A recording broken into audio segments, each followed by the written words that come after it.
إن الحمد لله نحمده ونستعينه ونستغفره ونعوذ بالله من شرور أنفسنا ومن سيئات أعمالنا من يهده الله فلا مضل له ومن يضلل فلا هادي له وأشهد أن لا إله إلا الله وحده لا شريك له وأشهد أن محمدا عبده ورسوله أما بعد فإن خير الحديث كتاب الله وخير الهدي هدي محمد صلى الله عليه وعلى آله وسلم وشر الأمور محدثاتها وكل محدثة بدعة وكل بدعة ضلالة وكل ضلالة في النار. قال الله تبارك وتعالى بسم الله الرحمن الرحيم قل هو الله أحد الله الصمد لم يلد ولم يولد ولم يكن له كفوا أحد. قابل احترام ماں اور بہنوں، اللہ رب العالمین کے فضل و کرم سے قرآن کریم کے سیکھنے کی اس مبارک مجلس میں ہم سب جمع ہیں، جو نہ صرف قرآن کے سیکھنے کی مجلس ہے بلکہ اسی کے ساتھ ساتھ صحیح عقیدے کے سیکھنے کی بھی مجلس ہے، جس میں اللہ رب العالمین کے بارے میں اللہ کی ذات و صفات کا علم حاصل کرنے کے لیے ہم جمع ہوئے ہیں۔ انسان کی سعادت میں سے ہے کہ وہ قرآن کریم کا گہرائی کے ساتھ علم حاصل کرے۔ اسی لیے اللہ کے نبی صلی اللہ علیہ وسلم نے فرمایا خیرکم من تعلم القرآن وعلمہ، تم میں سب سے بہترین لوگ وہ ہیں جو قرآن کو سیکھیں اور سکھائیں۔ اس حدیث سے معلوم ہوتا ہے کہ قرآن کریم کا علم سارے علوم میں سب سے اشرف علم ہے، اور اس کا سیکھنا سکھانا انسان کو دوسرے لوگوں کے مقابلے میں بہتر انسان بناتا ہے۔ اللہ کے نبی صلی اللہ علیہ وسلم فرمایا کرتے تھے اپنے خطبوں میں، جب آپ خطبۃ الحاجہ پڑھتے تھے تو آپ کہتے ان خیر الحدیث کتاب اللہ، سب سے بہترین بات اللہ کی کتاب ہے۔ تمام علوم میں، تمام باتوں میں سب سے بہترین بات اللہ کی بات ہے، اس لیے کہ اللہ کی بات میں سچائی ہے، اللہ کی بات میں عدل ہے، عدل و انصاف جس کو آپ کہتے ہیں، اللہ کی بات میں عدل ہے۔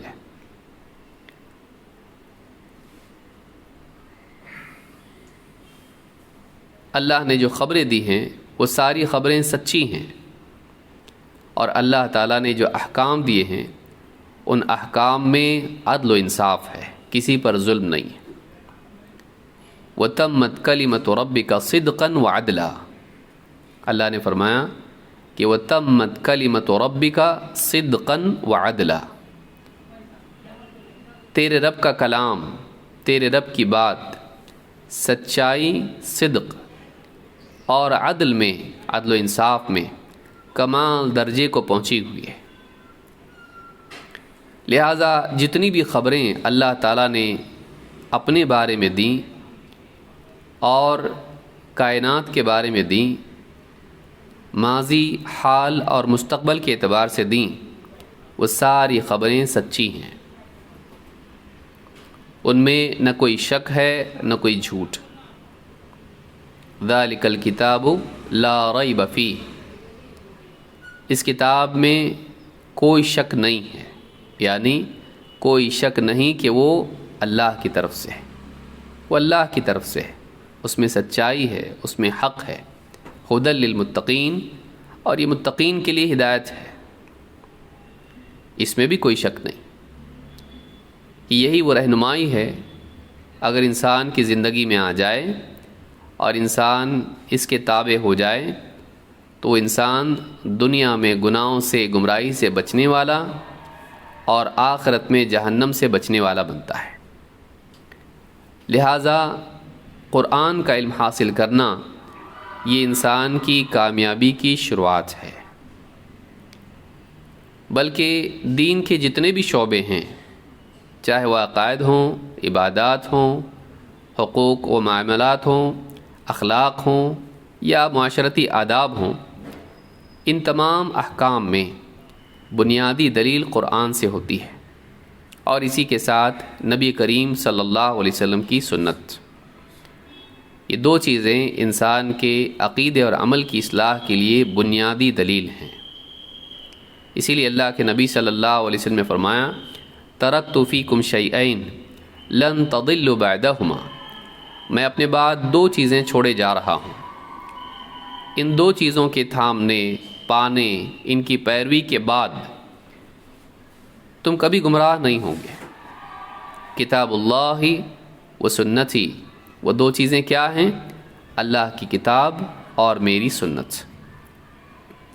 یہی وجہ ہے کہ اہل ایمان اور خصوصاً اہل علم، اہل حق ہمیشہ سے قرآن کریم اور نبی اکرم صلی اللہ علیہ وسلم کی احادیث کے پڑھنے پڑھانے، سیکھنے سکھانے، اس کی حفاظت کرنے، اس کی اشاعت کرنے اور اس کے مطابق اپنے عقیدے اور عمل کی اصلاح کرنے کی ہمیشہ سے محنت اور کوشش کرتے رہے، اور آج بھی اسی سلسلے کو جاری رکھتے ہوئے ہم قرآن کریم کی ایک بہت ہی عظیم الشان اور مختصر ترین سورۃ الاخلاص کی تفسیر کے کورس کا آغاز کر رہے ہیں۔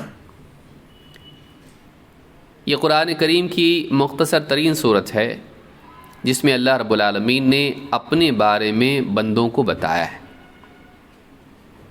ہم اللہ کے بارے میں جان نہیں سکتے ہیں جب تک کہ خود اللہ ہم کو نہ بتائے۔ اللہ تعالیٰ نے قرآن کریم میں فرمایا، الرحمن فاسأل بہ خبیرا، رحمان اس کے بارے میں تو خبر رکھنے والے، گہرا علم رکھنے والے سے پوچھ۔ اور ظاہر بات ہے کہ اللہ سے زیادہ جاننے والا، خبر رکھنے والا، علم رکھنے والا کوئی اور نہیں ہے، اور اللہ تعالیٰ اپنا یہ علم اپنے بندوں میں سے نبیوں کو عطا کرتا ہے۔ وَلَا يُحِيطُونَ بِشَيْءٍ مِّنْ عِلْمِهِ إِلَّا بِمَا شَاءَ، اللہ کے علم میں سے یا اللہ کے بارے میں معلومات میں سے کوئی بھی انسان، کوئی بھی مخلوق کسی چیز کا احاطہ نہیں کر سکتی ہے جب تک کہ اللہ خود نہ چاہے۔ بندوں کو اللہ کے بتانے سے معلوم ہوتا ہے، لہٰذا اللہ تعالیٰ غیب میں ہے، اور ہم اللہ کے بارے میں اگر جاننا چاہیں تو محض اپنی عقل سے معلوم نہیں کر سکتے۔ بلا شبہ اللہ تعالیٰ کی نشانیاں آسمان و زمین میں ہیں، اور ہمیں اس کا احساس ہوتا ہے کہ وہ خالق ہے، مالک ہے، مدبر ہے، اور اسی طرح سے اللہ کی رحمت کا اور اس کی حکمت کا ہم کو شعور ہوتا ہے ان چیزوں کو دیکھنے سے کہ کتنے بہترین طور پر اللہ نے بنایا اور وہ چلا رہا ہے، اس کی قدرت کتنی وسیع ہے اور وہ کتنا عظیم ہے۔ یہ ساری چیزیں اجمالی طور پر ہم کو محسوس ہوتی ہیں، لیکن اللہ کے بارے میں واقعی معلومات کتاب و سنت کے بغیر حاصل نہیں کی جا سکتی، اس لیے کہ اگر آدمی محض عقل پر اعتبار اور اعتماد کر لے، بہت ممکن ہے وہ اللہ کے بارے میں ایسے مفروضات، ایسے عقائد قائم کر لے گا جو حقیقت کے برخلاف ہوں گے۔ یہی وجہ ہے کہ ایک بڑی تعداد انسانیت کی، ایک بڑا طبقہ انسانیت کا اللہ کے بارے میں گمراہی میں مبتلا ہوا۔ انہوں نے اپنی رائے، اپنی عقل سے اللہ کے بارے میں عقائد قائم کر لیے، اور یہاں تک کہ نتیجہ یہ ہوا، کسی نے اللہ کے ساتھ شریک گھڑ لیے، کسی نے اللہ تک پہنچنے کے لیے معبود تراش لیے، کسی نے اللہ کے بیٹا بنا لیا، اور کسی نے اللہ کو مخلوقات کی طرح اور مخلوقات کو اللہ کی طرح مان لیا۔ یہ انسان کی ہمیشہ سے گمراہی رہی ہے۔ تو اللہ کے بارے میں جاننے کے لیے، اللہ سے بہتر اور کون ہو سکتا ہے جو اللہ کے بارے میں بتائے۔ لہٰذا اس بنیادی بات کو اور اس بنیادی نقطے کو جانتے ہوئے کہ قرآن کا علم سب سے اشرف علم ہے اور اللہ کے بارے میں جاننے کا مصدر ہمارے پاس کتاب و سنت ہے، اور اللہ کے بارے میں جاننا سارے علوم میں سب سے بنیادی بات ہے کہ اگر انسان سب کچھ جانے لیکن اپنے خالق و مالک کو نہ جانے تو اس نے کیا جانا۔ اس بنیادی نقطے کو سامنے رکھتے ہوئے اور تطویل سے بچنے کے لیے ہم نے اس صورت کا انتخاب کیا تاکہ ہماری بہنیں جو خاص طور سے قرآن کو سیکھنا چاہتی ہیں ان کے سامنے اس صورت کی تفسیر ہو۔ اور یہ صورت ایسی صورت ہے جو عام طور سے نماز میں پڑھی جاتی ہے، بڑے تو بڑے بچے بھی اس صورت کو یاد کرتے ہیں، اور بہت سارے لوگ اس کا ترجمہ بھی جانتے ہیں، بہت سارے لوگ نہیں بھی جانتے ہیں۔ تو اس کی تفسیر کے ذریعے سے ہمارے ہاں یعنی 3 چیزیں مقصود ہیں۔ نمبر 1، ہم قرآن کے سیکھنے سکھانے والے بنیں اور قرآن کی صورتوں سے ہماری مناسبت رہے، تعلق بنے، اور قرآن کی محبت ہمارے دل میں پیدا ہو مزید کہ کتنی عظیم شان کتاب ہے۔ پھر اسی کے ساتھ ساتھ ہمیں توحید کا علم ہو کہ اللہ کے بارے میں ہم قرآن کی آیات کی روشنی میں جانیں اور اپنی توحید کو مضبوط بنائیں، اللہ کی عظمت ہمارے دل میں پیدا ہو اور اللہ رب العالمین کا صحیح تعارف ہم کو حاصل ہو۔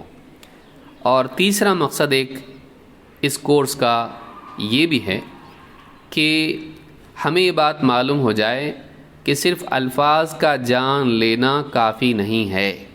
قل هو اللہ احد، کہو وہ اللہ ہے، احد ہے، اتنا کافی نہیں ہے۔ سلف کا طریقہ قرآن کریم کے سیکھنے کا یہ تھا کہ وہ قرآن کی آیات کو قرآن کی آیات سے اور نبی کریم صلی اللہ علیہ وسلم کی احادیث سے اور سلف کے اقوال سے سمجھتے تھے، اور ایک ایک آیت سے جڑی ہوئی کتنی ساری آیتیں ہوتی ہیں اور کتنی ساری باتیں ہوتی ہیں، گہرائی کے ساتھ میں کیسے قرآن کو سمجھا جاتا ہے لوگوں کو یہ بھی معلوم ہو۔ ورنہ آج کے اس دور میں جو جلدی والا دور ہے، سب کچھ شارٹ میں چاہیے، درس بھی نہیں چاہیے، کلپ چاہیے اور مختصر چاہیے، جلدی سے آ جائے۔ اس دور میں علم کے تعلق سے، دین کے علم کے تعلق سے، چاہے وہ قرآن کا ہو، حدیث کا ہو، فقہ کا ہو یا کوئی اور علم ہو، دینی علوم کے تعلق سے لوگوں کی مزاج میں جلد بازی جو پیدا ہو گئی ہے،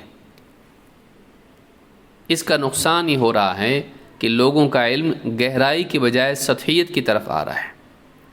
اوپری اوپری تھوڑا بہت معلوم کر لی، بس گہرائی کے ساتھ نہیں چاہیے۔ اور یاد رکھیں اللہ کے نبی صلی اللہ علیہ وسلم فرماتے ہیں من یرید اللہ بہ خیرا یفقہہ فی الدین، اللہ تعالیٰ جس کے ساتھ بھلائی کا ارادہ کرتا ہے اسے دین کی گہری سمجھ عطا فرماتا ہے۔ تو دین کی گہری سمجھ ملنا، یا جیسے اللہ نے کہا والراسخون فی العلم یقولون، جو علم میں راسخ ہوتے ہیں وہ کہتے ہیں کہ ہم اس پر ایمان لے آئے۔ تو معلوم ہے کہ علم میں کچھ لوگ ایسے ہوتے ہیں جو راسخ ہوتے ہیں، گہرے ہوتے ہیں، تو ایسے لوگوں کی اللہ نے تعریف کی ہے۔ اور جن کے پاس گہرا علم نہیں ہوتا ہے، بعض اوقات وہ فتنے میں مبتلا ہو جاتے ہیں۔ گھاس کو زمین سے اکھاڑنا آسان ہوتا ہے، لیکن جو پیڑ جس کی جڑیں زمین کے سینے میں پیوست ہوں گہرائی تک، اس پیڑ کو اکھاڑنا مشکل ہوتا ہے۔ جس کا علم گھاس پھوس کی طرح ہو، جو اوپری سطح پر ہی بس جمع ہوا ہو، ایسا علم جب گمراہیاں آتی ہیں تو وہ اکھڑ جاتا ہے، اس میں ثبات نہیں ہوتا ہے۔ لیکن جو گہرا علم ہوتا ہے وہ مضبوطی کے ساتھ انسان کو جمائے رکھتا ہے۔ اس کے لیے اس دور میں بہت ضروری ہے کہ ہم اس بہاؤ میں نہ بہیں، جلدی سے سیکھ لو، شارٹ میں سیکھو، زیادہ لمبا یہ کیا مدرسوں میں اتنا لمبا پڑھاتے ہیں، اتنے جلدی سیکھ سکتے ہیں، قرآن کے 80% الفاظ سیکھ لیے 3 ہفتوں میں سیکھ لو گے، یہ سارا اتنا مدرسوں میں پڑھ رہے ہیں، اتنا لمبا زمانہ تم کو ضروری نہیں. یہ جو مینٹالٹی ہے اور اسی ذہن کو لے کر کئی خواتین بھی انٹرنیٹ پر آ کر تفسیر کے کورسز اور اول فول کچھ بھی بک کے لوگوں کو گمراہ کر رہی ہیں، تو یہ بہت بڑا نقصان ہے. شوق الگ چیز ہے، صلاحیت اور چیز ہے. دین کی تعلیم کے لیے، دین کی دعوت کے لیے صرف شوق کافی نہیں ہے، اس کے لیے صلاحیت اور لیاقت بھی ضروری ہے. تو خاص طور سے میں بہنوں سے یہ گزارش کروں گا کہ جلد بازی نہ کریں، علم کے باب میں جلد بازی نہ کریں. بس طالب علم جلدی چھوڑ دے، جلد بازی چھوڑ دیں اور ٹکا رہیں، صبر کریں تو اللہ کی طرف سے اس کی مدد ہوتی ہے اور شیطان سے وہ محفوظ رہتا ہے. اللہ کے نبی صلی اللہ علیہ وسلم فرماتے ہیں وَالْعَجَلَةُ مِنَ الشَّيْطَانِ، جلد بازی شیطان کی طرف سے ہوتی ہے. اور آپ یاد رکھیں اس نقطے کو اور گھر پہ جا کے اس کی تحقیق کریں. موسیٰ علیہ السلام جو خضر کے ساتھ رہنے سے محروم ہوئے، اس کی ایک وجہ یہ بھی تھی کہ انہوں نے جلدی کی، بار بار پوچھتے رہے ایسا کیوں کیا، ایسا کیوں کیا، یہاں تک کہ تیسری بار کے بعد خضر نے کہا اب ہم ساتھ میں نہیں رہ سکتے. اللہ کے نبی صلی اللہ علیہ وسلم نے فرمایا اللہ تعالیٰ موسیٰ پر رحم کرے، اگر ذرا اور صبر کر لیتے تو ہم بہت سے عجائبات دیکھ پاتے، ہمیں بہت سے عجائبات کا علم ہوتا. خضر کے ساتھ رہتے تو اور کئی باتیں معلوم پڑتی جن کا اور کوئی ذریعہ نہیں تھا. تو جلد بازی اور بے صبری علم سے محرومی کا سبب ہے. لہٰذا بہت ضروری ہے کہ طالب علم میں صبر ہو اور سطحی علم کی بجائے وہ گہرے علم کی طرف جائے. علی کل حال یہ ایک مقدمہ تھا جو میں نے ضروری سمجھا آج کے اس درس کو شروع کرنے سے پہلے. آئیے اب ہم شروع کرتے ہیں اس سورت کی تفسیر. یہ کل 4 آیتیں ہیں اور ان 4 آیتوں میں اللہ رب العالمین نے اپنا تعارف کرایا ہے، بندوں کو بتایا کہ اللہ کیسا ہے. بسم اللہ الرحمن الرحیم.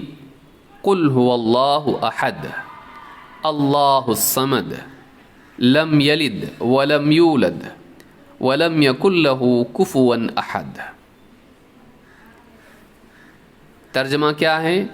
شروع اللہ کے نام سے. بعض لوگ کہتے ہیں شروع نہیں بولنا چاہیے، شروع یہاں محذوف ہے.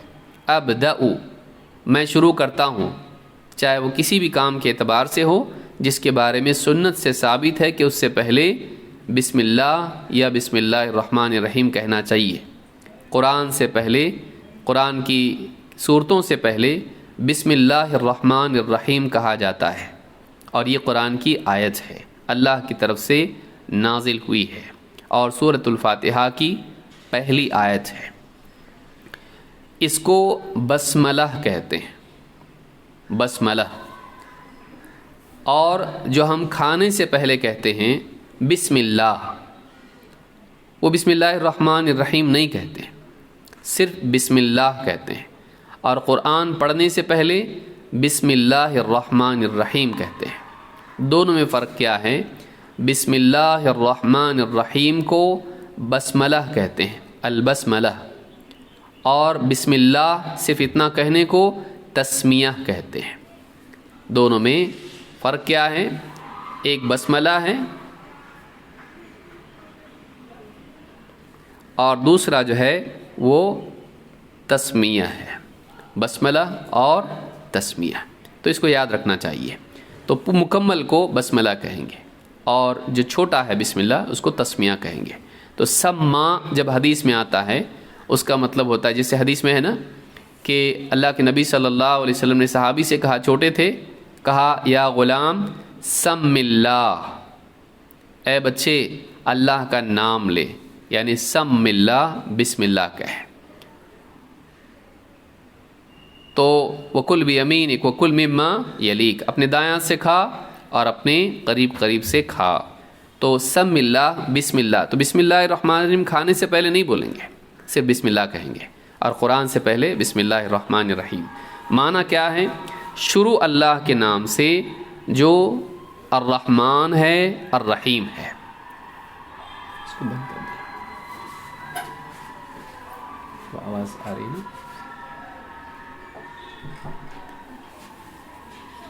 جو الرحمن ہے، شروع اللہ کے نام سے جو الرحمن ہے الرحیم ہے۔ الرحمن جس کی صفت ذاتی رحمت ہے، وہ الرحمن ہے، سب پہ رحم کرنے والا، دنیا میں اور آخرت میں بھی، ساری مخلوق پر، نہ صرف انسان بلکہ جانور بھی، نہ صرف مومن بلکہ کافر بھی۔ اللہ تعالیٰ کی رحمت سب کو گھیرے میں لی ہوئی ہے اور اللہ تعالیٰ سب پر رحم کرتا ہے۔ اسی لیے اللہ تعالیٰ کفر کی بستیوں میں بھی بارش برساتا ہے، ہوائیں چلاتا ہے۔ اور الرحیم جو بالفعل بھی رحمت والا ہے۔ رحمان اللہ کی ذات سے جڑا ہوا ہے، وہ ہمیشہ سے رحمت والا ہے اور اس کی رحمت سب پر چھائی ہوئی ہے، وہ سب پر رحم کرتا ہے۔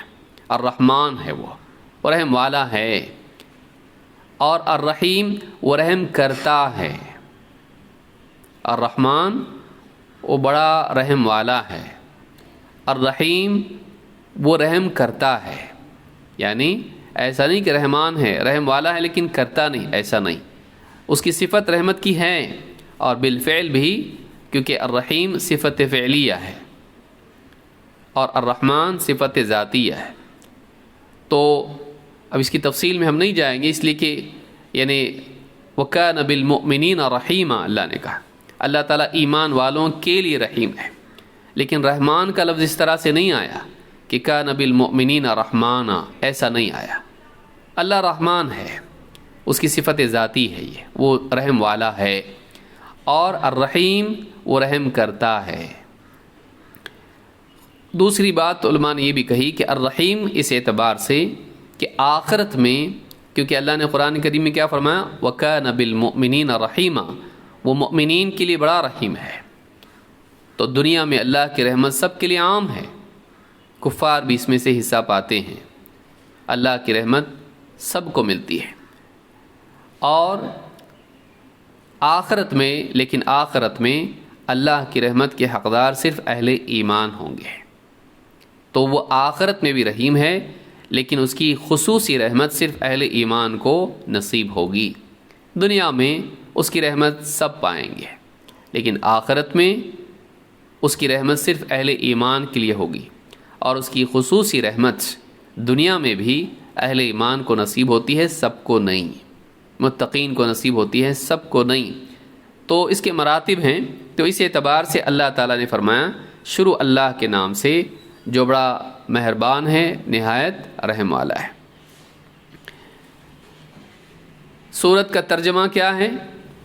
قل هو اللہ احد، کہو یا کہہ، کیونکہ یہ مفرد ہے، ایک کے لیے ہے، کہہ یعنی خطاب نبی صلی اللہ علیہ وسلم سے اصلاً ہے، اور طبعاً سارے امتیوں سے، بلکہ سبھی سے۔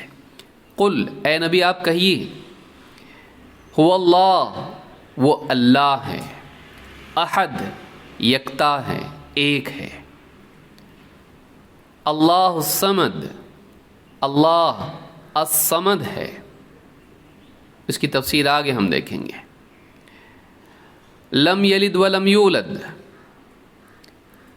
نہ اس کے کوئی اولاد ہے، یعنی نہ اس سے کوئی پیدا ہوا، نہ اس سے کوئی جنم لیا، جیسے ماں کے پیٹ سے بچہ پیدا ہوتا ہے۔ لم یلد، اس سے کوئی پیدا نہیں ہوا، اور ولم یولد، اور نہ وہ کسی سے پیدا ہوا، نہ اس کے کوئی اولاد ہے، نہ وہ کسی کی اولاد ہے۔ ولم یکن لہ کفوا احد، اور اس کا کوئی کفو نہیں ہے، کفو برابری والا، جو اس کا بدل بن جائے، جو اس کی ٹکر کا ہو، جو اس کا ہمسر ہو، کوئی اس کی برابری والا اس جیسا نہیں ہے۔ یہ چار باتیں ہیں جو اللہ تعالیٰ نے اس صورت میں بتائی ہیں، بیان کی ہیں۔ بظاہر لگتا ہے ہاں اللہ ایک ہے، وہ الصمد ہے، کسی کا محتاج نہیں، سب اس کے محتاج ہیں، نہ اس سے کوئی پیدا ہوا نہ وہ کسی سے پیدا ہوا، اور اس کی برابری کا کوئی نہیں۔ موٹا موٹا اتنا سمجھ میں آتا ہے، اور یہ بھی علم ہے، لیکن واقعی علم کیا ہے کہ ہم تفصیل کے ساتھ اس صورت کے بارے میں جانیں۔ اس سے پہلے کہ ہم اس کی آیات کی تفسیر دیکھیں، ہم اس صورت کے فضائل کو دیکھیں گے، اور آج کے درس میں ہم لوگ یہی تفصیل سے جاننے کی کوشش کریں گے کہ اس صورت کی فضیلت کیا ہے، اس کو پڑھنے کا فائدہ کیا ہے، اور یہ کب پڑھی جاتی ہے، مسنون کیا ہے، کب کب پڑھنا چاہیے۔ آئیے ایک ایک کر کے ہم دیکھتے ہیں۔ اس سے پہلے ہم یہ بھی دیکھیں گے کہ اس سورت کا نام سورۃ الاخلاص کیوں ہے، اس سورت کا نام سورۃ الاخلاص کیوں ہے۔ ابن الاثیر جو حدیث کے الفاظ کی عربی میں تشریح کی ایک کتاب ہے کہ اس لفظ کا کیا مطلب ہے، اس لفظ کا کیا مطلب ہے، ان کی کتاب ہے النہایہ فی غریب الحدیث والاثر۔ اس کتاب میں ابن الاثیر، یہ الگ ہیں، ابن کثیر الگ ہیں، ابن اثیر الگ ہیں۔ ابن الاثیر کہتے ہیں قل هو اللہ احد ہی سورۃ الاخلاص، قل هو اللہ احد یہ سورۃ الاخلاص ہے، سمیت به لأنها خالصۃ فی صفۃ اللہ تعالی خاصۃ، اس کا نام سورۃ الاخلاص اس لیے رکھا گیا ہے، اس لیے کہ یہ خالص خصوصی طور پر اللہ کی صفت کے بارے میں ہے، کچھ اور بات اس میں نہیں ہے، اس میں صرف اور صرف خالص اللہ کے بارے میں بات ہے، اور کوئی بات اس میں نہیں آئی۔ تو ایک وجہ اس کے سورۃ الاخلاص بولنے کی کیا ہے، اس کا نام دینے کی کیا ہے، یہ خالص اللہ کی صفات کے بیان میں ہے، او لأن اللافظ بها قد اخلص التوحید للہ تعالی، یا دوسری وجہ یہ ہو سکتی ہے کہ اس سورت کا پڑھنے والا اللہ کے لیے توحید کو خالص کرنے والا ہوتا ہے، جو ایمان کے ساتھ مانتے ہوئے اس صورت میں جو باتیں ہیں ان کو پڑھتا ہے، یہ وہی انسان ہوتا ہے جس نے اللہ کے لیے توحید کو خالص کر لیا۔ جو نہیں مانتا ہے توحید کو، وہ کبھی اس بات کا اقرار نہیں کرے گا، لہٰذا اس کو پڑھنے والا ایمان کے ساتھ، اقرار کے ساتھ وہی انسان ہو سکتا ہے جو توحید کو مانتا ہے۔ اس لیے کہ پہلی آیت کیا ہے، قل هو اللہ احد، کہو کہ اللہ ایک ہے، تو وہ ایک جو نہیں مانتا ہے وہ کبھی اس صورت کا اقرار نہیں کرے گا، اس کو قبول نہیں کرے گا۔ تو اس کی وجہ کیا بتائی کہ ایک وجہ تو یہ کہ اس میں خالص اللہ کے بارے میں، اللہ کی صفات کے بارے میں ہے، اور کوئی ٹاپک اس کا نہیں ہے۔ دوسرا یہ کہ اس کا پڑھنے والا توحید کا ماننے والا ہوتا ہے، جو توحید کو نہیں مانتا وہ اس صورت کو بھی نہیں مانے گا، تو اس لیے اس کو کیا کہا گیا، سورۃ الاخلاص۔ تو یہ وجہ اس کی ہے جو ہم کو معلوم ہونا چاہیے۔ آئیے دیکھتے ہیں سورت کی فضیلت کیا ہے۔ نمبر 1، یہ سورت رحمان کی صفت ہے۔ رحمان کیسا ہے اس سورت میں ہم کو بتایا گیا ہے۔ عائشہ رضی اللہ تعالیٰ عنہ فرماتی ہیں ان النبی صلی اللہ علیہ وسلم بعث رجلا علی سریۃ، اللہ کے نبی صلی اللہ علیہ وسلم نے ایک صاحب کو ایک سریہ میں، ایک لشکر میں بھیجا۔ سریہ یعنی جنگ کے لیے جو لوگ جاتے ہیں، قافلہ جاتا ہے، فوج جاتی ہے، اس کو کہا جاتا ہے۔ وَكَانَ يَقْرَأُ لِأَصْحَابِهِ فِي صَلَاتِهِ فَيَخْتِمُ بِهِ قُلْ هُوَ اللَّهُ أَحَدٌ۔ ان صاحب کا حال یہ تھا کہ جب بھی وہ نماز پڑھاتے تو نماز میں سورت پڑھنے کے بعد قُلْ هُوَ اللَّهُ أَحَدٌ پڑھتے ہیں، یعنی سورہ فاتحہ پڑھتے، پھر کوئی سورت پڑھتے، اور اس کے بعد قُلْ هُوَ اللَّهُ أَحَدٌ ہر رکعت میں پڑھتے۔ فَلَمَّا رَجَعُوا ذَكَرُوا ذَلِكَ لِلنَّبِي صلی اللہ علیہ وسلم، جب اس سفر سے لوگ واپس لوٹے تو انہوں نے یہ بات اللہ کے نبی صلی اللہ علیہ وسلم کے سامنے بیان کی کہ فلاں امام صاحب ایسا ایسا کرتے تھے۔ فقال اسألوه، آپ نے کہا اس سے پوچھو، سلوہ لأی شیء یصنع ذلک، ان صاحب سے پوچھو کہ وہ ایسا کیوں کرتے ہیں۔ فسألوہ، تو لوگوں نے ان سے پوچھا، فقال لأنہا صفۃ الرحمن، انہوں نے کہا میں اس لیے اس کو پابندی سے پڑھتا ہوں کہ یہ رحمان کی صفت ہے۔ وأنا أحب أن أقرأ بها، اور مجھے بہت پسند ہے کہ میں اس صورت کو پڑھوں، مجھے بات اچھی لگتی ہے کہ میں بار بار اس صورت کو پڑھوں، مجھے یہ صورت بڑی اچھی لگتی ہے۔ وقال النبی صلی اللہ علیہ وسلم اخبروا ان اللہ یحبہ، ان کو بتا دو کہ اللہ تعالیٰ بھی ان سے محبت کرتا ہے۔ جب وہ اس صورت کے پڑھنے سے محبت کرتے ہیں، اس صورت سے محبت کرتے ہیں، اللہ سے محبت کرتے ہیں، تو ان کو بتاؤ کہ ان اللہ یحبہ، اللہ تعالیٰ بھی ان سے محبت کرتا ہے۔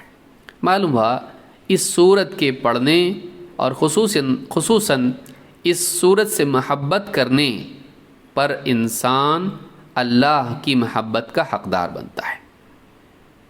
اس صورت کا ہماری زندگی میں خصوصی مقام ہونا چاہیے۔ اس صورت کی ایک بڑی شان ہے، لہٰذا اس صورت سے آدمی کے دل کو لگاؤ ہونا چاہیے، اور کیوں نہ ہو جو انسان اللہ سے محبت کرتا ہے اور جس کے دل میں توحید سب سے عظیم چیز ہو، وہ اس صورت سے کیسے محبت نہیں کرے گا۔ تو آپ نے فرمایا کہ ان کو بتاؤ اللہ بھی ان سے محبت کرتا ہے۔ اس حدیث کو امام البخاری نے روایت کیا اور مسلم نے بھی۔ صحیح بخاری حدیث نمبر 7375 اور صحیح مسلم حدیث نمبر 1347۔ نمبر 2، دوسری فضیلت کیا ہے؟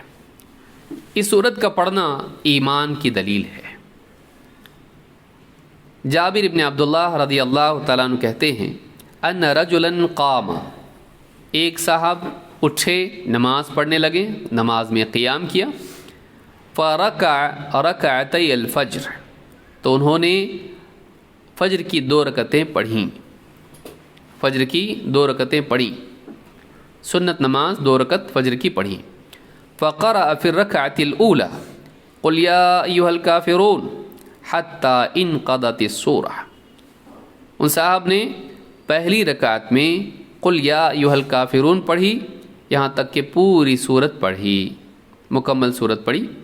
فقال النبی صلی اللہ علیہ وسلم ھذا عبد عرف ربہ، اس بندے نے اپنے رب کو پہچانا، یہ بندہ اپنے رب کو پہچانتا ہے۔ وقرأ فی الآخرۃ قل هو اللہ احد، ان صاحب نے دوسری رکعت میں قل هو اللہ احد پڑھی، حتی انقضت السورہ، یہاں تک کہ سورت کے اخیر تک پہنچ گئے، مکمل سورت پڑھی۔ فقال رسول اللہ صلی اللہ علیہ وسلم ھذا عبد آمن بربہ، یہ وہ بندہ ہے جو اپنے رب پر ایمان رکھتا ہے، یہ وہ بندہ ہے جو اپنے رب پر ایمان رکھتا ہے۔ فقال طلحہ اس حدیث کے راوی کہتے ہیں فَأَنَا أَسْتَحِبُّ أَنْ أَقْرَأَ بِهَاتَيْنِ السُّورَتَيْنِ فِي هَاتَيْنِ الرَّكْعَتَيْنِ، مجھے بھی یہ بات بہت پسند ہے کہ میں یہ 2 صورتیں ان 2 رکعتوں میں پڑھوں، مجھے بھی یہ 2 صورتیں فجر کی سنت کی 2 رکعتوں میں پڑھنا بہت پسند ہے۔ تو فَأَنَا أَسْتَحِبُّ أَنْ أَقْرَأَ بِهَاتَيْنِ السُّورَتَيْنِ فِي هَاتَيْنِ الرَّكْعَتَيْنِ، اس حدیث سے میں آپ دیکھیں قُلْ يَا أَيُّهَا الْكَافِرُونَ کے پڑھنے پر نبی کریم صلی اللہ علیہ وسلم نے فرمایا کہ یہ بندہ اپنے رب کو پہچانتا ہے۔ کیوں؟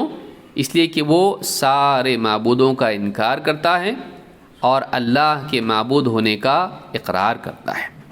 اسی طرح سے قل هو اللہ احد پڑھنے والا، آپ نے کہا ھذا عبد آمن بربہ، یہ وہ بندہ ہے جو اپنے رب پر ایمان رکھتا ہے۔ معلوم ہے کہ یہ صورت پڑھنے والا ایمان والا ہی ہو سکتا ہے، جو واقعی اس صورت کو سمجھتا ہو اور اس کو پڑھتا ہو، اس سے محبت کرتا ہو۔ ایمان کے بغیر یہ کیسے ہو سکتا ہے؟ تو یہ 2 باتیں ہم کو معلوم ہوئی۔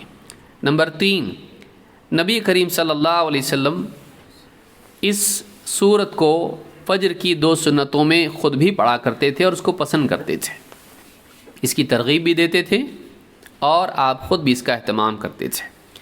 اللہ کے رسول صلی اللہ علیہ وسلم نے فرمایا، نعم السورتان ہما یقرآن فی الرکعتین قبل الفجر، کیسی اچھی صورتیں ہیں وہ 2 صورتیں جو فجر سے پہلے کی نماز، یعنی فجر کی جماعت سے یا فجر کی فرض سے پہلے جو 2 سنت ہوتی ہے اس میں یہ 2 رکعتوں میں پڑھی جاتی ہیں۔ کیسی اچھی صورتیں ہیں، قل یا ایھا الکافرون وقل ھو اللہ احد، قل یا ایھا الکافرون اور قل ھو اللہ احد، یہ 2 کتنی اچھی صورتیں ہیں جو فجر سے پہلے کی 2 رکعتوں میں پڑھی جاتی ہیں۔ تو آپ نے اس کو پسند کیا کہ ایک نمازی فجر کی 2 سنتوں میں ان 2 صورتوں کو پڑھے، پہلی میں قل یا ایھا الکافرون اور دوسری میں قل ھو اللہ احد۔ یہ سنت ہے اور دائمی سنت ہے، ہمیشہ پابندی سے اس کا اہتمام کرنا چاہیے۔ اس کے علاوہ بھی اور پڑھنا ثابت ہے، لیکن یہ کثرت سے اور پابندی سے پڑھنے کا ثبوت ہم کو حدیث سے ملتا ہے، بلکہ قولی حدیث بھی ہم کو ملی جس میں آپ نے اس کی ترغیب دی ہے۔ تو امام ابن حبان نے اور امام البیہقی نے شعب الایمان میں اس حدیث کو روایت کیا ہے، صحیح الجامع الصغیر حدیث نمبر 6773 حدیث صحیح ہے۔ تو معلوم ہے کہ فجر کی صورتوں میں اس کو پڑھنا نبی صلی اللہ علیہ وسلم نے اس کی ترغیب دی ہے، آپ خود بھی اس کا اہتمام کرتے تھے۔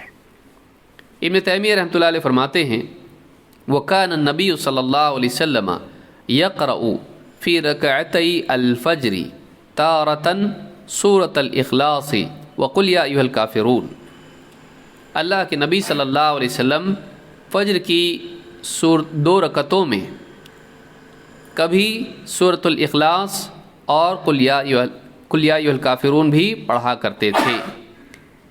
ففی قل یا ایھا الکافرون عبادۃ اللہ وحدہ وہو دین الاسلام، اس کو یاد رکھیں۔ کہتے ہیں کہ قل یا ایھا الکافرون میں کس چیز کا بیان ہے؟ اس صورت میں اللہ کے لیے عبادت کو خالص کرنے کا بیان ہے جو کہ دین اسلام کی اصل ہے۔ اس صورت میں کیا ہے؟ قل یا ایھا الکافرون لا اعبد ما تعبدون، اے کافرو، اے نبی کہیے اے کافرو میں ان کی عبادت نہیں کرتا جن کی تم کرتے ہو۔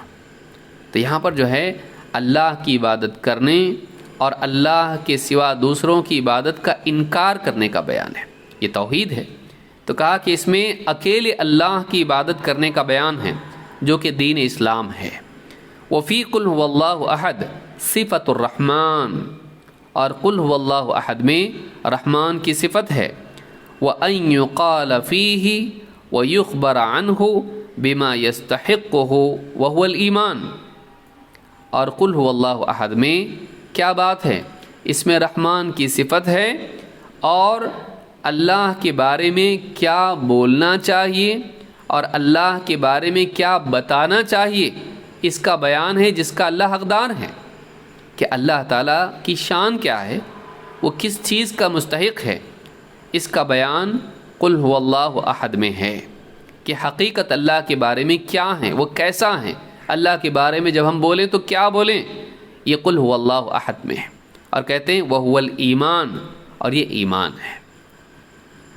کہتے ہیں، اس کو یاد رکھیے جو آخری جملہ ان کا ہے، کہتے ہیں ھذا هو التوحید القولی وذالک هو التوحید العملی۔ سورۃ الاخلاص میں توحید قولی ہے اور سورۃ الکافرون میں توحید عملی ہے۔ کتنی پیاری بات ہے۔ سورۃ الاخلاص میں ہے کہ ہم کو اللہ کے بارے میں کیا بولنا چاہیے، اور سورۃ الکافرون میں ہے کہ ہم کو اللہ کے معاملے میں کیا کرنا چاہیے۔ اللہ کے بارے میں جب ہم بتائیں تو اللہ کیسا ہے، کیا بولیں، یہ سورۃ الاخلاص میں ہے۔ اللہ کے بارے میں ہم کو کیا کرنا چاہیے، اللہ کی عبادت کرنا چاہیے، اللہ کے ساتھ شریک نہیں کرنا چاہیے، یہ کہاں ہے؟ سورۃ الکافرون میں ہے، تو اس کا تعلق قول سے ہے سورۃ الاخلاص، اور قل یا ایھا الکافرون کا تعلق عمل سے ہے۔ تو انسان کے قول و عمل کی اصلاح ہوتی ہے توحید کے باب میں، اللہ کے معاملے میں، ان 2 صورتوں میں۔ تو نبی کریم صلی اللہ علیہ وسلم کا فجر کی 2 سنتوں میں پڑھنا گویا کہ ایک انسان اپنے عمل کو، اپنے قول کو صحیح کر لے، صبح اٹھتے ہی سب سے پہلی نماز میں اللہ کے بارے میں ہے، کہ اس کا عمل یہ ہو کہ میں اللہ کے سوا کسی کی عبادت نہیں کرتا، اس کا عزم یہ ہو، اور اس کا قول یہ ہو اللہ ایک ہے، اس جیسا کوئی نہیں۔ تو صبح اٹھتے ہی سب سے پہلے زندگی میں کیا ہے؟ نماز، پہلی نماز میں کیا ہے؟ اللہ کے بارے میں اپنے قول و عمل کی اصلاح، اللہ کے بارے میں اپنے عقیدے کی تطہیر، پاکیزگی۔ تو یہ بات، بڑی پیاری بات ابن تیمیہ رحمۃ اللہ علیہ نے کہی ہے، مجموع الفتاوی جلد نمبر 19 صفحہ نمبر 171۔ نمبر 4، نہ صرف دن کی پہلی نماز میں بلکہ انسان کے دن کی آخری نماز کون سی ہوتی ہے؟ دیکھیے آدمی اٹھتا ہے سب سے پہلے کیا پڑھتا ہے؟ دن کی شروعات ہوئی، فجر کی نماز پڑھتا ہے، اس کی پہلی 2 رکعتوں میں یہ 2 صورتیں ہیں۔ لیکن رات کی آخری نماز کون سی ہے؟ اجعلوا آخر صلاتکم باللیل وترا، اپنی رات کی آخری نماز وتر کو بناؤ، وتر میں بھی اس کو پڑھنا ہے۔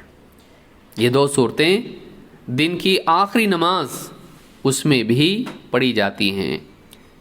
ابن عباس رضی اللہ تعالیٰ عنہ کہتے ہیں کان النبی صلی اللہ علیہ وسلم یقرأ فی الوتر بسبح اسم ربک الاعلی وقل یا ایھا الکافرون وقل هو اللہ احد فی رکعۃ۔ کہتے ہیں کہ اللہ کے نبی صلی اللہ علیہ وسلم وتر میں پہلی رکعت میں سبح اسم ربک الاعلی پڑھتے تھے، دوسری رکعت میں قل یا ایھا الکافرون پڑھتے تھے، اور تیسری رکعت میں قل هو اللہ احد پڑھتے تھے۔ یعنی سورۃ الفاتحہ کے بعد پہلی رکعت میں سبح اسم ربک الاعلی سورۃ الاعلی، اور قل یا ایھا الکافرون سورۃ الکافرون دوسری میں، اور تیسری میں قل هو اللہ احد سورۃ الاخلاص پڑھا کرتے تھے۔ فی رکعۃ، ایک رکعت میں یہ ایک سورت پڑھتے تھے۔ تو اس طرح سے وتر کی نماز میں بھی ان 2 صورتوں کا قل یا ایھا الکافرون اور قل هو اللہ احد کا ذکر ملتا ہے۔ اس اعتبار سے ساری نمازوں میں جو آخری نماز ہوتی ہے وتر، اس کی آخری رکعت میں سورۃ الاخلاص پڑھی جاتی ہے۔ یہ حدیث امام الترمذی، نسائی اور ابن ماجہ نے روایت کی ہے، اور سنن الترمذی میں حدیث نمبر 462 پر شیخ الالبانی نے کہا کہ یہ حدیث صحیح ہے۔ نمبر 5، سورۃ الاخلاص 1/3 قرآن کے برابر ہے، 1/3 جس کو آپ کہتے ہیں۔ ابو الدرداء رضی اللہ تعالیٰ عنہ کہتے ہیں اللہ کے نبی صلی اللہ علیہ وسلم نے فرمایا اَيَعْجِزُ أَحَدُكُمْ أَن يَقْرَأَ فِي لَيْلَةٍ ثُلُثَ الْقُرْآنِ، کیا تم میں سے کوئی شخص اس سے بھی عاجز ہے، اتنا بھی نہیں کر سکتا کہ ایک رات میں 1/3 قرآن پڑھے؟ قالوا وَكَيْفَ يَقْرَأُ ثُلُثَ الْقُرْآنِ، صحابہ نے کہا اللہ کے رسول، آدمی ایک رات میں 1/3 قرآن کیسے پڑھ سکتا ہے، بہت زیادہ ہے۔ قال قل هو اللہ احد تعدیل ثلث القرآن، قل هو اللہ احد یہ سورت 1/3 قرآن کے برابر ہو جاتی ہے۔ اس سے معلوم ہوا، اس کو امام مسلم نے روایت کیا ہے، اور اسی طرح سے بخاری میں بھی تفسیر القرآن میں اسی کے قریب الفاظ میں حدیث آئی ہے، حدیث نمبر 5015 پر۔ اس حدیث سے معلوم ہوتا ہے کہ سورۃ الاخلاص کا پڑھنا 1/3 قرآن پڑھنے کے برابر ہے، اور خاص طور سے یہاں بتایا گیا ہے فی لیلۃ، رات میں۔ تو ایک انسان اگر سوتے وقت میں اس کو پڑھے، جیسا کہ آگے بھی آئے گا، تو اس سورت کے پڑھنے کا ثواب اتنا ہے، گویا کہ ایک انسان نے 1/3 قرآن پڑھ لیا۔ ہاں، آپ کو یہ نہ کہے کہ 3 بار پڑھنے سے پورا قرآن پڑھا گیا، نہیں، 3 بار پڑھنے سے 3 مرتبہ 1/3 قرآن کا ثواب ملے گا۔ تینوں مل کے پورا قرآن بننے کی کوئی دلیل نہیں ہے، اس کو یاد رکھیے۔ 1/3 1/3 1/3 ایسا ملتا رہے گا۔ 3 ملا کے 3 بار پڑھ لیا اور ایک پورا قرآن ہو گیا، اس کی کوئی دلیل نہیں ہے۔ تو اس حدیث سے بات معلوم ہوتی ہے کہ 1/3 قرآن پڑھنے کا ثواب ملتا ہے اگر ایک انسان اس سورت کو پڑھے۔ نمبر 6، پچھلی کتابوں میں تورات، انجیل، زبور اور اس کے علاوہ جو بھی کتابیں اللہ نے نازل کی جن کا نام نہیں لیا، ان تمام کتابوں میں اس طرح کی اور کوئی صورت نہیں ہے۔ یہ صرف خصوصیت ہے قرآن کی، محمد عربی صلی اللہ علیہ وسلم کی، امت مسلمہ کی، امت محمدیہ کی، کہ اللہ رب العالمین نے ہم کو یہ صورت عطا کی ہے۔ آئیے دیکھتے کون سی صورتیں ہیں وہ۔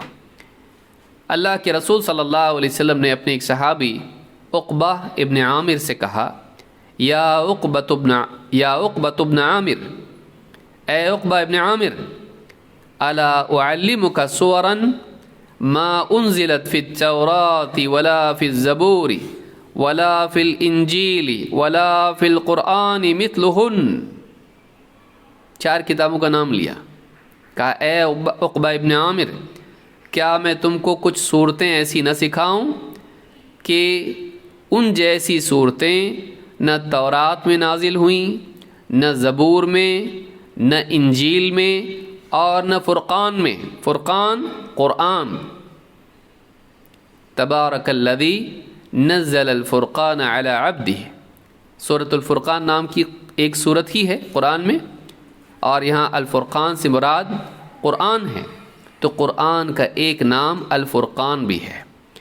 تو کہا کہ کیا میں تمہیں ایسی صورتیں بتاؤں کہ ان جیسی صورتیں نہ تورات میں نازل ہوئیں، نہ زبور میں، نہ انجیل میں اور نہ خود قرآن میں ایسی صورت کوئی ہے۔ لا یأتین علیک لیلۃ الا قرأتہن فیہا، کوئی رات ایسی نہ آئے جس میں تم نے یہ صورتیں نہ پڑھی ہوں، یعنی تم کو ہر رات میں یہ صورتیں پڑھنی چاہیے۔ کون سی صورتیں ہیں؟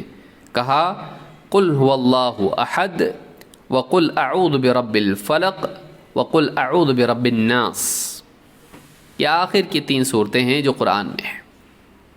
کہا کہ ان 3 صورتوں کی طرح پچھلی کسی بھی کتاب میں، بلکہ خود قرآن میں بھی کوئی اور صورت ان جیسی نہیں ہے، اور کوئی ایک رات بھی تمہاری ایسی نہیں آنا چاہیے جس میں تم نے یہ صورتیں نہ پڑھی ہوں۔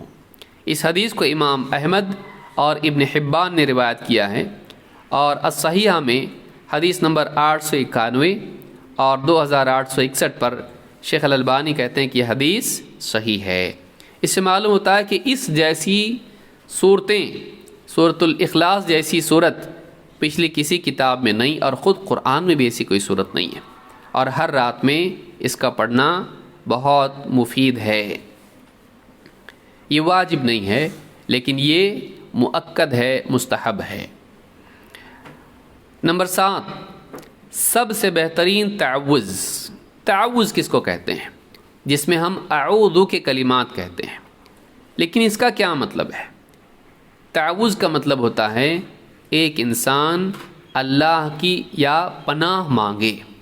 تعوذ کا مطلب ہوتا ہے پناہ مانگنا، حفاظت اور سیکیورٹی مانگنا۔ جیسے کسی کے پیچھے کوئی جنگلی جانور لگے اور وہ بچ کے کسی گھر میں گھس جائے، دروازہ کھلا ہے، اور کہے مجھے بچا لیجئے، میرے پیچھے فلاں جانور لگا ہے، شیر لگا ہے، کتا لگا ہے، یا کوئی اور جانور ہے، وہ بچنے کے لیے، یا کسی ڈاکو سے، چور سے، یا کسی ظالم سے بچنے کے لیے کسی کے گھر میں آدمی گھس جائے اور کہے دروازہ بند کر کے مجھے بچا لیے، میرے پیچھے دشمن لگا ہوا ہے۔ تو یہ جو بچانے کی جو بات ہے، پناہ مانگنا، اس کو کیا کہتے ہیں؟ معاذ۔ تو اللہ سے پناہ مانگی جاتی ہے ہر شر سے۔ تو اللہ سے پناہ کیسے مانگیں؟ اللہ سے پناہ مانگنے کا بہترین طریقہ کیا ہے؟ وہ کیا کلمات ہیں جن کے ذریعے ایک بندہ دنیا بھر کے سارے شرور سے، ساری برائیوں سے، ساری مصیبتوں سے، ساری بلاؤں سے، سارے نقصانات سے بچنے کے لیے اللہ کی پناہ مانگتا ہے؟ وہ کیا الفاظ ہیں؟ آئیے دیکھتے ہیں۔ اللہ کے رسول صلی اللہ علیہ وسلم نے اپنے صحابی عقبہ ابن عامر رضی اللہ تعالیٰ عنہ سے کہا، یا عقبہ قل هو اللہ احد وقل اعوذ برب الفلق وقل اعوذ برب الناس ما تعوذ بمثلہن احد۔ اے عقبہ، قل هو اللہ احد یہ صورت، اور قل اعوذ برب الفلق یہ صورت، اور قل اعوذ برب الناس یہ صورت، ما تعوذ بمثلہن احد، ان کی طرح کسی شخص نے ان کی طرح کسی اور ذریعے سے اللہ کی پناہ نہیں مانگی، یعنی اس سے بہتر کوئی طریقہ نہیں اللہ سے پناہ مانگنے کا، اللہ سے حفاظت مانگنے کا، اس سے بہتر اور کوئی طریقہ اور کوئی بہتر الفاظ نہیں ہے، اس جیسی کوئی اور چیز نہیں ہے جس کے ذریعے سے ایک بندہ اللہ کی پناہ میں آئے۔ سب سے بہتر طریقہ اللہ کی حفاظت پانے کا یہ ہے کہ بندہ ان صورتوں کو پڑھے۔ اس حدیث کو امام النسائی نے روایت کیا ہے، اور صحیح الجامع الصغیر حدیث نمبر 7950 پر شیخ الالبانی کہتے ہیں کہ حدیث صحیح ہے۔ عائشہ رضی اللہ تعالیٰ عنہ کہتی ہیں، اب اس سے معلوم ہوتا ہے کہ خود نبی صلی اللہ علیہ وسلم ان سے اپنے لیے تعوذ اللہ کی حفاظت مانگتے تھے۔ عائشہ رضی اللہ تعالیٰ عنہ فرماتی ہیں، کان رسول اللہ صلی اللہ علیہ وسلم اذا اوى الى فراشہ، اللہ کے رسول صلی اللہ علیہ وسلم جب اپنے بچھونے پر جاتے، اپنے بستر پر جاتے، فراش بچھونا، نفث فی کفیہ بقل هو اللہ احد وبالمعوذتین جمیعا، اپنی دونوں ہتھیلیوں میں، نفث فی کفیہ دونوں ہتھیلیاں، ان میں نفث کہتے ہیں اس طرح سے جب ہم تھتکارتے ہیں تو پھونکنا الگ ہوتا ہے، لیکن تھتکارنا زبان سے ہوتا ہے، اس طرح سے جو ہم کرتے ہیں اس کو نفث کہتے ہیں۔ تو کہتے ہیں کہ یہ قل هو اللہ احد اور معوذتین، اس کو ایسا پڑھتے ہیں معوذتین، بعض لوگ معوذتین بولتے ہیں، معوذتین، ان کو پڑھ کر، یعنی معوذتین کون ہے؟ جن میں اعوذ آتا ہے، قل اعوذ برب الفلق قل اعوذ برب الناس، تو یہ معوذتین ہے۔ تو قل هو اللہ احد اور ان کو تینوں کو جوڑ کے معوذات بھی کہا جاتا ہے۔ معوذات یہ پلورل ہوتا ہے جو دو سے زیادہ کے لیے آتا ہے، اور معوذتین دو کے لیے بولا جاتا ہے۔ تو اللہ کے نبی صلی اللہ علیہ وسلم قل هو اللہ احد اور قل اعوذ برب الفلق اور قل اعوذ برب الناس، یہ تین صورتیں پڑھتے اور اپنی ہتھیلیوں میں تھتکارتے، ثم یمسح بہما وجہہ، پھر اپنی دونوں ہتھیلیاں اپنے چہرے پر پھیرتے، وما بلغت یداہ من جسدہ، اور پورے جسم کے حصوں میں سے جہاں تک کہ آپ کی ہتھیلی آپ کے ہاتھ پہنچتے آپ پورے بدن پر پھیر لیتے۔ آپ یہ تین صورتیں پڑھتے اور اس میں تھتکارتے ہتھیلیوں میں، اور پھر پورے بدن پر ہاتھ پھیر لیتے۔ قالت عائشہ فلما اشتكى كان يأمرني ان افعل ذلك به، پھر جب ایک وقت آیا کہ آپ بیمار ہو گئے، یہ تو آپ خود کرتے تھے، جب آپ بیمار ہو گئے، فلما اشتكى كان يأمرني، آپ مجھے حکم دیتے، ان افعل ذلك به، کہ میں آپ کے لیے ایسا کروں۔ تو حضرت عائشہ خود پڑھتی تھیں اور آپ کے ہاتھوں میں تھتکارتی تھیں، اور آپ ہی کے ہاتھوں کو آپ کے بدن پر برکت کی وجہ سے پھیرتی تھیں۔ تو اس سے اس حدیث کو امام البخاری نے روایت کیا ہے حدیث نمبر 5748 پر۔ بعض روایت میں یہ زیادتی موجود ہے کہ 3 مرتبہ اللہ کے نبی صلی اللہ علیہ وسلم ایسا کرتے تھے، وہ بھی صحیح روایت ہیں۔ تو معلوم ہے کہ رات میں سوتے وقت میں قل یہ تینوں قل جو ہیں، قل هو اللہ احد، قل اعوذ برب الفلق اور قل اعوذ برب الناس، اسی ترتیب سے پڑھ کر ہتھیلیوں میں دھتکارنا چاہیے اور چہرہ اور پورے بدن پر ہاتھ پھیرنا چاہیے۔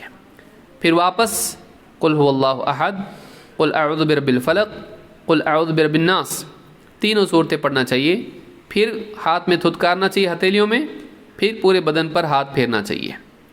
پھر تیسری مرتبہ قل هو اللہ احد، قل اعوذ برب الفلق اور قل اعوذ برب الناس پڑھ کر ہتھیلیوں میں دھتکارنا چاہیے اور پورے بدن پر تیسری مرتبہ بھی ہاتھ پھیرنا چاہیے۔ اس طرح سے کرنا چاہیے، یہ مسنون ہے۔ اور ہر مرتبہ بسم اللہ الرحمن الرحیم ہر سورت سے پہلے پڑھا جائے گا، ہر سورت سے پہلے بسم اللہ الرحمن الرحیم پڑھیں گے۔ تو یہ نبی کریم صلی اللہ علیہ وسلم کا معمول تھا، حتیٰ کہ جب بیمار ہوئے تو حضرت عائشہ رضی اللہ تعالیٰ عنہ آپ کے لیے ایسا کرتی تھیں۔ اس حدیث کو امام بخاری نے روایت کیا ہے۔ نمبر 8، ان کا پڑھنا ہر چیز سے حفاظت ہے اور کافی ہے، ہر ورد سے، ہر حفاظتی دعا سے یہ کافی ہو جاتا ہے، اور کچھ پڑھنے کی ضرورت نہیں۔ اگر یہ پڑھ لیا تو پڑھے تو بہت اچھا، لیکن یہ کافی ہے۔ عبداللہ ابن خبیب کہتے ہیں خرجنا فی لیلۃ مطر وظلمۃ شدیدہ، ایک دن کی بات ہے کہ بہت بارش تھی اور اندھیری رات تھی۔ فی لیلۃ مطر، بارش والی رات، اور ظلمۃ شدیدہ، بہت اندھیرا گھپ تھا، ایک دم بہت زیادہ اندھیرا تھا۔ اس رات میں ہم نکلے اپنے گھروں سے باہر، خرجنا نطلب رسول اللہ صلی اللہ علیہ وسلم لیصلی لنا، نبی صلی اللہ علیہ وسلم کی تلاش میں ہم نکلے کہ آپ ہم کو نماز پڑھائیں، معلوم نہیں آپ کہاں ہیں۔ فأدرکناہ، تو آپ ہمیں ملے۔ فقال اصلیتم، آپ نے جب آپ سے ملاقات ہوئی، صحابی کہتے ہیں آپ نے پوچھا تم لوگوں نے نماز پڑھ لی؟ کہتے ہیں فلم اقل شیئا، میں کچھ کہہ نہیں پایا۔ فقال قل، فلم اقل شیئا، آپ نے کہا کہو، کہتے ہیں میں کچھ بول ہی نہیں پا رہا تھا۔ ثم قال قل، تیسری مرتبہ آپ نے کہا کہو۔ قال فلم اقل شیئا، میں نے کچھ نہیں کہا، میں کچھ کہہ نہیں پایا۔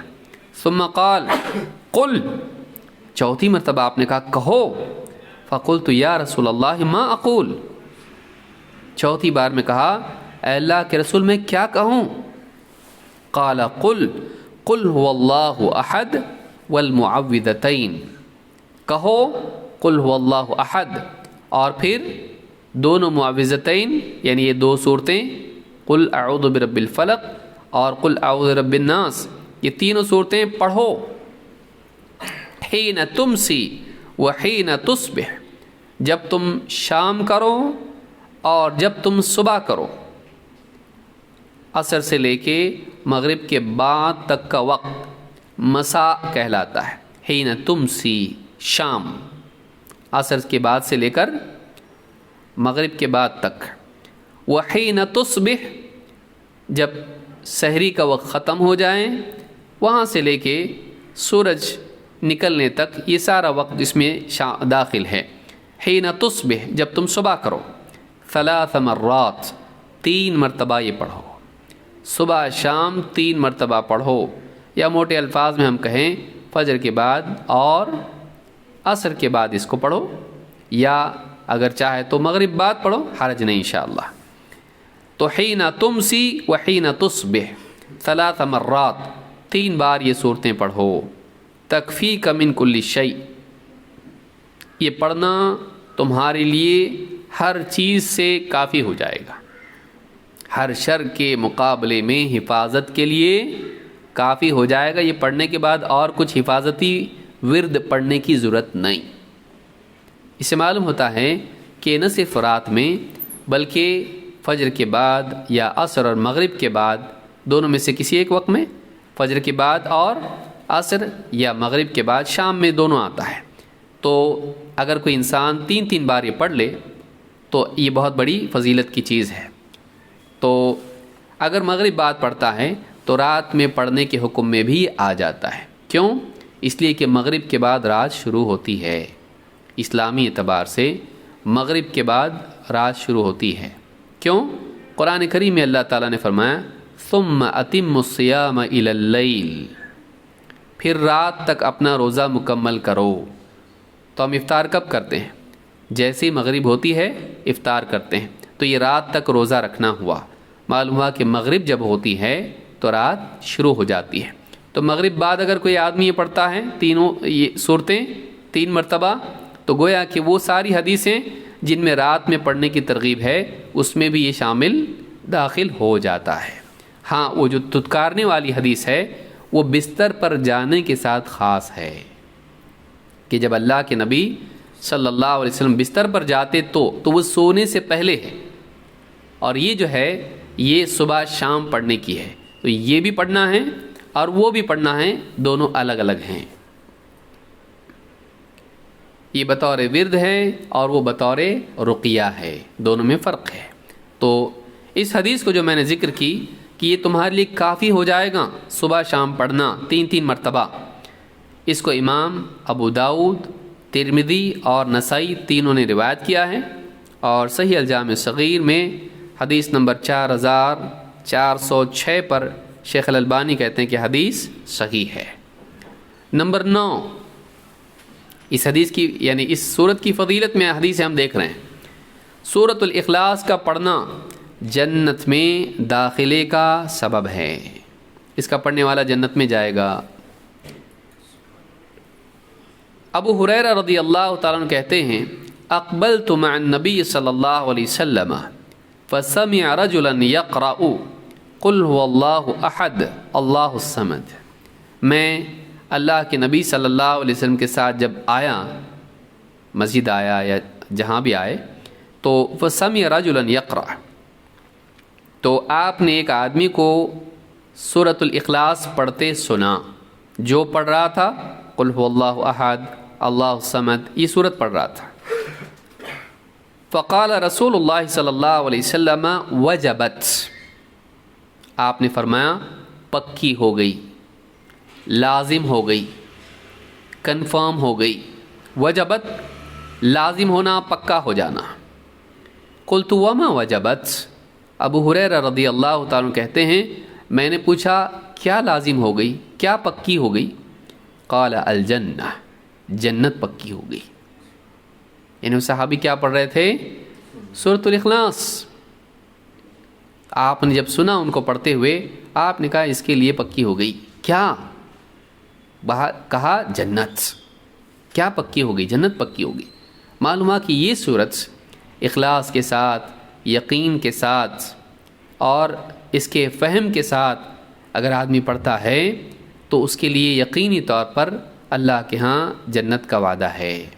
لہٰذا یہ صورت اتنی عظیم ہے کہ یہ ایک نیک بندے کو، ایک بندے کو جنت میں لے جاتی ہے، ایمان و یقین کے ساتھ پڑھنے والے کو جنت میں لے جاتی ہے۔ اس حدیث کو امام ترمذی، نسائی اور اسی طرح سے امام مالک نے موطا میں اور امام حاکم نے المستدرک میں روایت کیا ہے۔ یہ الفاظ ترمذی کے ہیں، اور سنن الترمذی میں حدیث نمبر 2897 پر شیخ الالبانی کہتے ہیں کہ یہ حدیث صحیح ہے۔ تو اس حدیث سے بات معلوم ہوئی کہ سورۃ الاخلاص کا پڑھنا جنت میں داخلے کا سبب ہے۔ ایک اور حدیث اسی باب میں ہے، اللہ کے رسول صلی اللہ علیہ وسلم فرماتے ہیں من قرأ قل هو اللہ احد 10 مرات، جو آدمی 10 مرتبہ قل هو اللہ احد یہ سورت پڑھتا ہے، بن اللہ لہ بیتا فی الجنہ، اللہ تعالیٰ اس کے لیے جنت میں ایک گھر بناتا ہے۔ ایک بار پڑھنے پر جنت ہے، 10 بار پڑھنے پر کیا ہے؟ جنت میں اللہ تعالیٰ اس کے لیے ایک گھر تعمیر کرتا ہے۔ اس حدیث کو امام احمد نے روایت کیا ہے، اور صحیح الجامع الصغیر میں حدیث نمبر 472 پر شیخ الالبانی کہتے ہیں کہ حدیث صحیح ہے۔ اس سے معلوم ہوتا ہے کہ یہ سورت جنت میں جانے کا سبب ہے۔ اور ایک حدیث ہم دیکھتے ہیں جو 10ویں فضیلت ہے، جس سے مزید معلوم ہوتا ہے کہ سورت سے محبت انسان کو جنت میں لے جاتی ہے۔ یہ پہلے بھی گزرا لیکن اس میں تفصیل ہے۔ انس رضی اللہ تعالیٰ کہتے ہیں کان رجل من الانصار یؤمہم فی مسجد قباء، ایک انصاری صحابی تھے جو صحابہ کو مسجد قباء میں نماز پڑھاتے تھے، مسجد قباء کے امام تھے۔ وکان کلما افتتح سورة یقرأ بها لهم فی الصلاة مما یقرأ به افتتح قل هو اللہ احد۔ کہتے ہیں کہ جب بھی وہ کوئی سورت پڑھتے، یعنی سورۃ فاتحہ کے بعد جب بھی کوئی سورت پڑھتے، شروعات قل هو اللہ احد سے کرتے ہیں، حتی یفرغ منہا، یہاں تک کہ پوری سورت پڑھتے ہیں۔ ثم دونوں روایتیں آئیں، آخر میں پڑھتے کی بھی روایت ہے جو پہلے ہم نے دیکھی، اور اس روایت میں آ رہا ہے کہ شروعات اس سے کرتے ہیں۔ تو بہت ممکن ہے دونوں کو جمع اس طرح سے کیا جا سکتا ہے کہ ممکن ہو کبھی پہلے پڑھتے ہیں اور کبھی بعد میں، تاکہ دونوں میں جمع ہو۔ حتی یفرغ منہا ثم یقرأ سورۃ اخری معہا، پھر اس کے بعد دوسری سورت بھی پڑھتے ہیں، سورہ فاتحہ پڑھی، قل هو اللہ احد پڑھی، پھر کوئی بھی سورت پڑھتے ہیں۔ تو ہمیشہ معمول بنایا ہوا تھا، اور کبھی اخیر میں پڑھتے ہیں، شاید بھول گئے تو وہ پڑھتے ہوں گے اخیر میں۔ وَكَانَ يَصْنَعُ ذَلِكَ فِي كُلِّ رَكْعَةٍ، ہر رکعت میں وہ ایسا ہی کرتے تھے۔ فَكَلَّمَهُ أَصْحَابُهُ فَقَالُوا إِنَّكَ تَفْتَتِحُ بِهَذِهِ السُّورَةِ ثُمَّ لَا تَرَى أَنَّهَا تُجْزِئُكَ حَتَّى تَقْرَأَ بِأُخْرَى۔ ان کے ساتھ والوں نے، مقتدیوں نے کہا حضرت آپ ہمیشہ اس سورت سے شروعات کرتے ہو اور اس کے بعد دوسری سورت پڑھتے ہو، گویا کہ یہ تمہارے لیے کافی نہیں ہو جاتی؟ دو صورتیں پڑھتے ہو، قل هو اللہ احد پڑھتے، اس کے بعد پھر اور پڑھتے، ایک صورت کافی نہیں ہے کیا؟ تمہارے عمل سے تو ایسا لگتا ہے کہ ایک صورت کافی نہیں، اس لیے زبردستی دوسری بھی پڑھتے ہو۔ فَإِمَّا أَن تَقْرَأَ بِهَا وَإِمَّا أَن تَدْعَهَا وَتَقْرَأَ بِأُخْرَى، یا تو تم صرف اس صورت کو پڑھو یا پھر اس کو چھوڑ کے دوسری پڑھو۔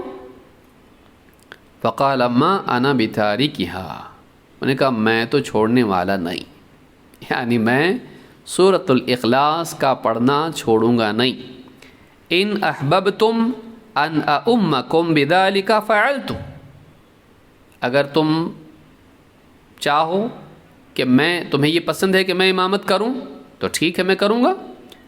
وَإِن كَرِهْتُمْ تَرَكْتُكُمْ، اور اگر تم کو میرا یہ پڑھنا پسند نہیں ہے اس طرح سے تو میں امامت ہی چھوڑ دیتا ہوں۔